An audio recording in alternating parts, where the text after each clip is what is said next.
Pozdravljeni v imenu Finančne uprave Republike Slovenije.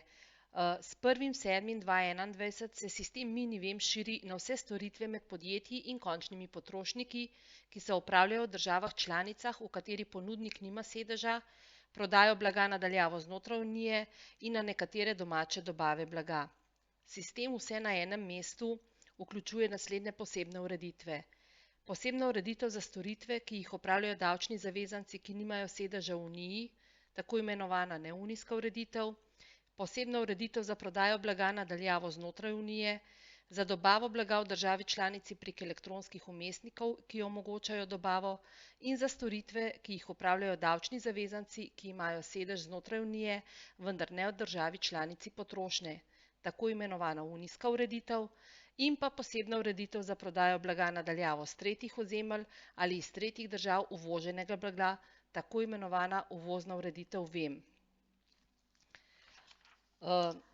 Davčni zavezanec mora pred prvo registracijo oziroma pred prvo oddajo obrazca za katerokoli ureditev sistema obvezno vpisati e-vročanje naslov. Ko izberete obrazce sistemi, se vam na začetku pojavi obvestilo, da za potrebo obveščanja in komunikacije je potrebno oddati obrazec, s katerim se strinjate, da vam bo Finančna uprava do preklica vročala dokumente v portali davki. Obrazec se nahaja na povezavi e-vročanje, zato vam priporočamo, da kliknete na to omenjeno povezavo in odprejo se vam polja, kjer vidite ime in priimek ter davčno številko zavezanca in pa polje za vpis elektronskega naslova. V to polje vpišete veljavni elektronski naslov in zadevo oddate.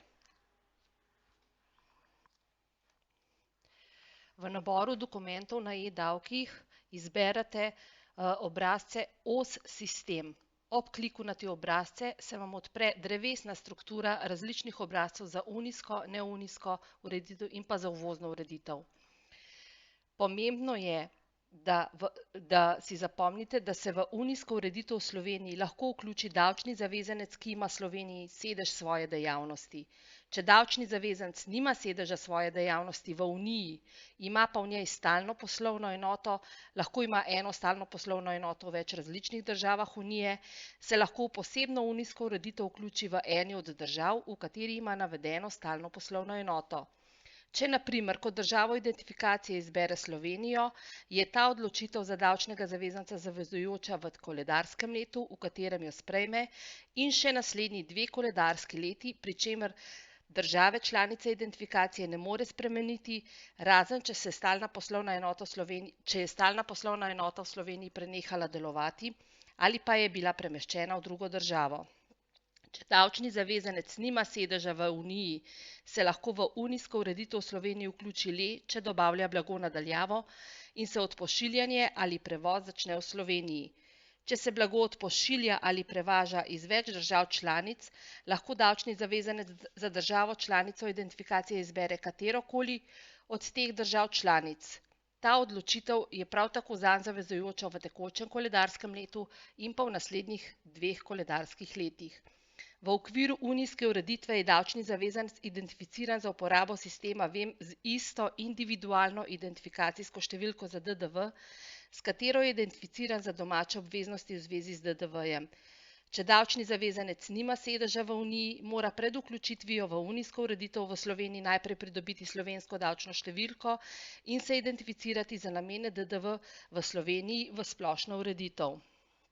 Ob kliku na obrazec za registracijo se vam v razdelku Podatki o zavezancu že predizpolnijo podatki o nazivu, naslovu, davčni številki in državi sedeža podjetja na podlagi podatkov iz registra davčnih zavezancev in jih ni mogoče popravljati prek tega obrazca.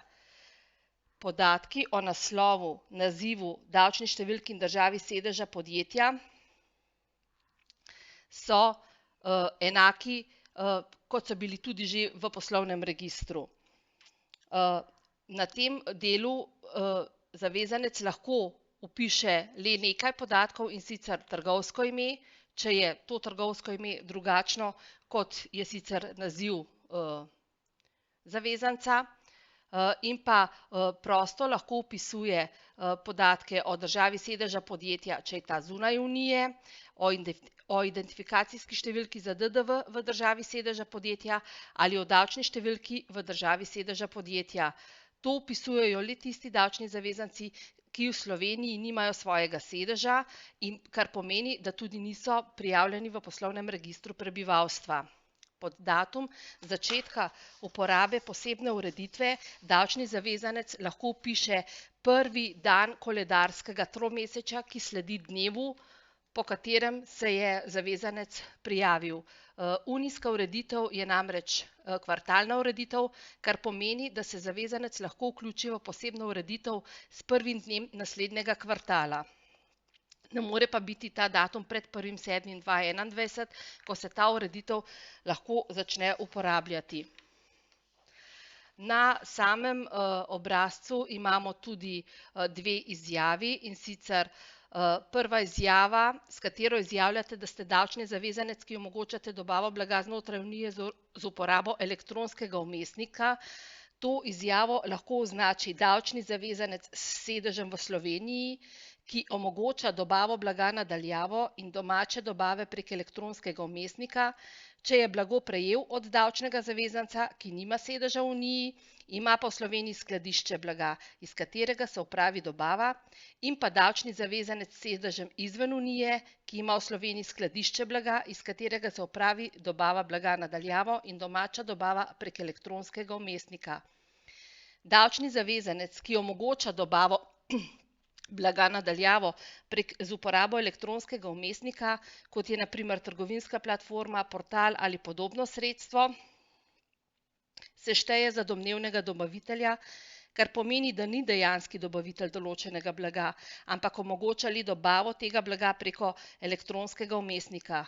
V unijsko ureditev v Sloveniji se lahko kot domnevni dobavitelj vključi le davčni zavezanec, ki ima sedež svoje dejavnosti v Sloveniji in ima veljavno identifikacijsko številko za namene DDV v Sloveniji. V primeru, da davčni zavezanec izpolni polje, s katerim izjavlja, da je tak davčni zavezanec, ki omogoča dobavo blaga prek elektronskega vmesnika, to pomeni, da se šteje za domnevnega dobavitelja. Naslednjo izjavo, prostovoljna vključitev po 4. odstavku 30.f člena Zakona o DDV, pa označi davčni zavezanec, ki ima sedež v Sloveniji in se je kljub nedoseganju praga 10.000 evrov, to je prag za prodajo blaga na daljavo znotraj Unije in za telekomunikacijske storitve, elektronske storitve in storitve oddajanja, ne pa tudi za ostale storitve, odločil za določitev kraja obdavčitve po potrošniku. V tem primeru se pravila te ureditve uporabljajo najmanj v tekočem koledarskem letu ter 2 naslednjih koledarskih letih. V primeru, da boste izpolnili to polje, s katerim potrjujete prostovoljno vključitev v posebno ureditev, morate to ureditev uporabljati še naslednji 2 koledarski leti. V prag 10.000 evrov pa se šteje skupna vrednost opravljenih storitev ali dobav blaga v tekočem ali predhodnem koledarskem letu brez davka na dodano vrednost. Potem imamo razdelek podatki o kontaktni osebi. V tem razdelku vpišete ime in priimek v ločena polja, o osebi, na katero naj se tuji organi v primeru nadzora obračuna obračajo. Potem elektronski naslov, ki se ga iz spustnega seznama že lahko izbere. V konkretnem primeru se nam je prikazal elektronski naslov, ki smo ga izbrali, ki smo ga prvotno pred prvo oddajo OS obrazca vnesli za e-vročanje. Potem podatki o telefonski številki, na kateri smo dosegljivi, in pa spletni naslov podjetja. Pri tem bi opozorili, da ima lahko podjetje enega ali več spletnih naslovov. Spletne naslove lahko vpisujete tako, da jih ločite s podpičem ali vejico. Zdaj, vpis spletnega naslova ni obvezen, vendar pa če je dejavnost povezana s ponudbo določenih storitev, je obvezno potrebno navesti spletni naslov, preko katerega se te storitve ponuja. Veljaven spletni naslov je torej pogoj le za opravljanje storitev preko spletnega naslova, v primeru, da pa se ukvarjate samo z prodajo blaga na daljavo, pa vpis spletnega naslova ni nujen. V razdelku bančni račun iz spustnega seznama izberete račun, lahko imate enega ali več računov prijavljenih in pa vpišete naziva lastnika. Pri tem poudarjamo, da če se vam v spustnem seznamu ne prikaže noben bančni račun, to pomeni, da v tem trenutku v Sloveniji nimate aktivnega bančnega računa ali pa niste tujega računa prijavil. Zato vas naprošamo, da v skladu s 7. točko prvega odstavka in 17. točko drugega odstavka 49. člena Zakona o finančni upravi prijavite vse plačilne račune iz tujine. V primeru, da v tujini nimate plačilnih računov, odprite plačilni račun pri katerikoli banki v Sloveniji in podatke o odprtem plačilnem računu FURS pridobiva po uradni dolžnosti in jih dnevno pridobivamo, tako da teh ni potrebno posebej javljati. V razdelku poslovne enote v drugih državah članicah navedete podatke o stalnih poslovnih enotah v drugih državah članicah in o identifikacijski številki za namene DDV teh stalnih poslovnih enot. Če je davčni zavezanec na vlogi s kljukico označil izjavo, da ste davčni zavezanec, ki omogočate dobavo blaga znotraj Unije z uporabo elektronskega vmesnika, potem lahko v razdelku stalne poslovne enote to kljukico v polju stalna poslovna enota umaknete, kar pomeni, da izberete samo državo identifikacije in vpišete davčno številko. To pa potem pomeni, da se iz te države lahko, da imate v tej državi skladišče, iz katerega se bo odpošiljalo blago. V primeru pa, da niste označili kljukico, da omogočate dobavo blaga preko elektronskega vmesnika, pa morate za stalno poslovno enoto obvezno vnesti tudi identifikacijsko številko za namene DDV. Seveda morate izpolniti tudi vsa druga pomembna polja, s tem, da se polje država na koncu predizpolni samo na podlagi podatka, ki smo ga vpisali v državo identifikacije. Potem imamo identifikacija za namene DDV v drugih državah članicah Unije. V ta razdelek se vpisuje podatke samo v primeru, da je davčni zavezanec identificiran za namene DDV tudi še v drugih državah članicah. Identifikacijska številka za namene DDV je unikatna za vsako državo članico, kar pomeni, da davčni zavezanec ne more navesti enake identifikacijske številke za več različnih držav. V polju država identifikacije se iz nabora držav v naboru so prikazane samo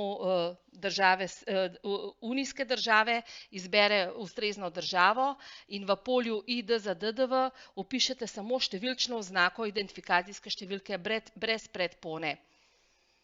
V razdelku predhodna oziroma trenutna uporaba posebne ureditve v Uniji lahko davčni zavezanec, ki je bil v posebno ureditev v preteklosti že vključen ali pa je mogoče še vključen in je že v fazi deregistracije v tej državi, izpolni te podatke, in sicer, da v polju država identifikacije iz spustnega seznama izbere evropsko državo, v kateri je še oziroma je že bil vključen v posebno ureditev, in vpiše posebno identifikacijsko številko za DDV, ki mu je bila dodeljena v tej državi za to posebno ureditev. V razdelku sprememba identifikacijske države pa lahko davčni zavezanec ta razdelek izpolni v primerih, kadar želi sedež svoje dejavnosti morebiti prenesti iz Slovenije v drugo državo članico, kar pomeni, da se želi v Sloveniji deregistrirati iz te posebne ureditve, in v tem primeru bo spremembo identifikacijske države vpisal, da jo želi prenesti mora biti v Avstrijo in iz nabora držav bo izbral Avstrijo in vpisal davčno številko, ki mu je bila za to ureditev dodeljena v tej drugi državi. Ko so vsi podatki izpolnjeni, lahko oddate vlogo s klikom na gumb Oddaj. V primeru, da se vam pokažejo kakršnekoli kritične vsebinske napake, obrazca ne boste mogli oddati. Šele ko boste odpravili vse te vsebinske kritične napake, boste lahko ponovno oddali obrazec, s tem, da